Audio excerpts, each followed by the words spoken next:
सो दोस्तों कैसे हो आप लोग, वेलकम टू द चैनल। ये हमारे न्यू चैनल ओताकू अगेन है, तो प्लीज इसको जरूर से सब्सक्राइब कर लेना। बैटल ऑफ द हेवेंस की पिछले एपिसोड में हमने देखा था तियानसी को हराने के बाद xiaoyan, तियानहाओ जुनजी और लिटिल फेरी डॉक्टर सिनलान की सिटी में पहुंचते हैं, जहां पर ऑलरेडी एक लफड़ा चल रहा था। ब्लैक फायर सेक्ट के लोग ये क्लैन को धमका रहे थे, लेकिन तियानहाओ जुनजी की पावर का नजारा देखकर वहां पर आए एल्डर्स और सोल्जर्स दुम दबाकर भागते हैं। फिर xiaoyan ये फैमिली के फर्स्ट एल्डर ये चोंग से एंशिएंट अल्टर को यूज करने की बात करता है, जिसपे ये चोंग बहुत ही आसानी से मान जाता है। अब आगे तो एपिसोड बिल्कुल उसी सीन से शुरू होती है। ये चोंग xiaoyan और उसके दोस्तों को एक अंडरग्राउंड एरिया उसी एंशिएंट अल्टर पे ले जाता है। हॉल से एंशिएंट अल्टर तक का एरिया सिर्फ 10 मिनट का था, पर जैसे ही xiaoyan वहां पर पहुंचता है, देखकर वो हैरान रह जाता है। एंशिएंट अल्टर वाकई में बहुत ही ज्यादा एंशिएंट लग रहा था। चारों ओर बड़े बड़े रॉक्स बिखरे हुए थे, लग रहा था जैसे बहुत समय से इस जगह को यूज नहीं किया गया है। पर xiaoyan जैसे जैसे आगे बढ़ता है, उसे फील होता है कि जिस तरह की जगह वो ढूंढ रहा था, ये बिल्कुल ही उसी तरह की जगह है। ये एंशिएंट अल्टर में बहुत ही ज्यादा रोशनी है, और xiaoyan जितनी ज्यादा करीब जा रहा था, यहाँ की एनर्जी उतनी ही ज्यादा प्योर और ये जगह उतनी ही ज्यादा हॉट फील हो रही थी। ये नजारा बहुत ही ज्यादा खूबसूरत था, क्योंकि थोड़ी थोड़ी दूर में बहुत सारे सुंदर सुंदर लाइट्स खुली आंखों से बिखरे हुए दिखाई दे रहे थे, और जो यहाँ पर चट्टान फैले हुए थे, उन चट्टानों से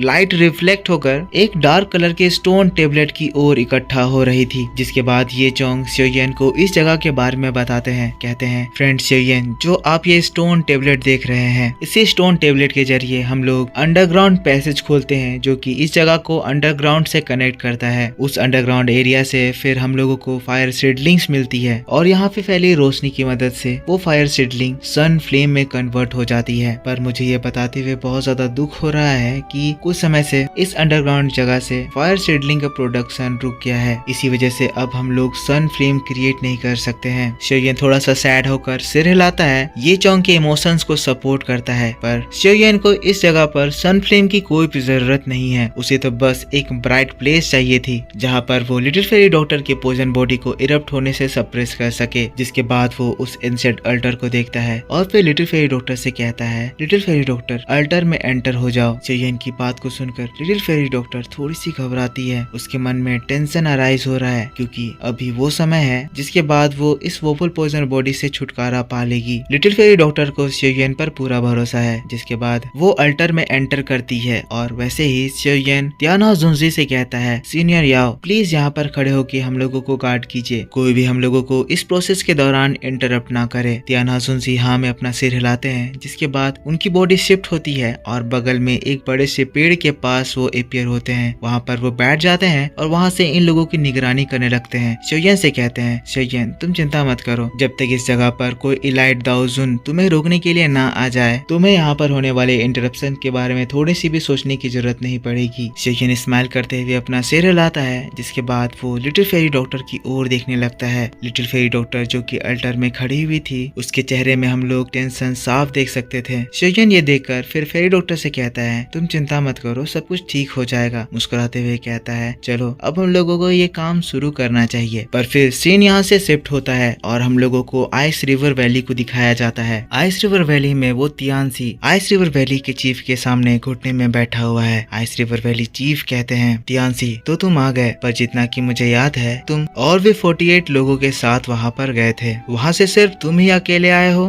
तियानसी घबराते हुए कहता है, चीफ मुझे माफ कर दीजिए, पर मैं फेल हो गया। हमने उन लोगों को अंडर एस्टिमेट किया। उस वोफुल पॉइजन लेडी के साथ सिर्फ वो यंग लड़का नहीं है, बल्कि एक दाओ जुन लेवल का मास्टर भी है। वैली चीफ कहता है, दाओ जुन, तो बताओ आखिर वो दाओ जुन किस स्टार पर है। तियानसी कहता है, क्योंकि मैं वहाँ से बचकर भागने में कामयाब हो गया, इसीलिए मुझे लगता है कि जरूर ही वो दाओ जुन के 1 स्टार लेवल पर होगा, वरना कभी भी मैं वहाँ से बचकर नहीं भाग सकता था। अब वैली चीफ जब ये बात सुनता है, हंसता है, कहता है, दाओ जुन 1 स्टार, इसका मतलब ये है कि अभी भी हम लोग वोफुल पॉइजन लेडी को पकड़ने की कोशिश कर सकते हैं। तो तियानसी मुझे बताओ, वो वोफुल पॉइजन लेडी इस वक्त कहाँ है। तियानसी घबराते हुए कहता है, वैली चीफ मुझे नहीं पता। अब जैसे ही तियानसी के मुंह से ये बात निकलती है, वैसे ही वैली चीफ के हाथों से आइस का एक निडल निकलता है, जो कि तियानसी को बहुत ही जोरदार तरीके से स्ट्राइक करता है, और उस अटैक से तियानसी बहुत ही हेवीली इंजर्ड हो जाता है। तो दोस्तों इस जगह से हमें क्या पता चला, ये जो आइस रिवर वैली का वैली चीफ है, वो एक इलाइट दाओ जुन है, जो कि एटलीस्ट दाओ जुन के 2 या 3 स्टार लेवल पर है। अब फिर से सीन शिफ्ट हो जाता है और हम लोगों को सियोयन के साइड में दिखाया जाता है। सियोयन ये प्रोसेस शुरू करने के लिए तैयार है। तो मैं आपको बता दूं कि इस जगह ओरिजिनली होने क्या वाला है। इस वक्त सियोयन एक पॉइजन पिल बना रहा है। उस पॉइजन पिल से लिटिल फेरी डॉक्टर के शरीर में ऐसी ताकत आएगी कि वो फुल पॉइजन बॉडी को कंट्रोल कर लेगी। अब इसमें क्या प्रोसेस फॉलो होने वाला है ये मैं आपको धीरे धीरे करके बताऊंगा। सियोयन इस जगह को देख रहा है और खुश हो रहा है, जिसके बाद अगले ही पल वो सीरियस होता है और फिर जिस डार्क ब्लैक स्टोन को हमने पहले देखा था उस डार्क ब्लैक स्टोन को प्रेस करता है। सियोयन के उस डार्क ब्लैक स्टोन को प्रेस करते ही लिटिल फेरी डॉक्टर के पैरों के नीचे एक छोटा सा होल क्रिएट हो जाता है। धीरे धीरे करके इस पूरे जगह में चेंजेस आने लगते हैं और हम देखते हैं उस एंशिएंट अल्टर के चारों ओर बहुत ही बड़े बड़े रॉक पिलर खड़े हो जाते हैं। बाहर से जो लाइट आ रही थी वो सारे लाइट अब इस रॉक पिलर से टकरा कर फिर बहुत ही ब्यूटीफुल तरीके से उस होल पर एंटर कर रहे थे, जिससे इस जगह का टेम्परेचर बहुत ही तेजी से बढ़ रहा था। लिटिल फेरी डॉक्टर जो कि इस वक्त हवा में फ्लोट कर रही है, टेंशन से अपने हाथों को टाइट कर लेती है और इसी के साथ ये प्रोसेस स्टार्ट होता है। सियोयन लिटिल फेरी डॉक्टर से कहता है तुम्हें पैनिक करने की जरूरत नहीं है सियोयन, मैंने इस चीज के लिए बहुत सालों से प्रिपरेशन करा है और मुझे पूरा विश्वास है कि मैं कोई भी गलती नहीं करूंगा। सियोयन जिसके बाद अपना हैंड साइन बनाता है और सियोयन की ग्रीन फ्लेम उसके बॉडी से बाहर निकलने लगती है, जिसके तुरंत बाद ही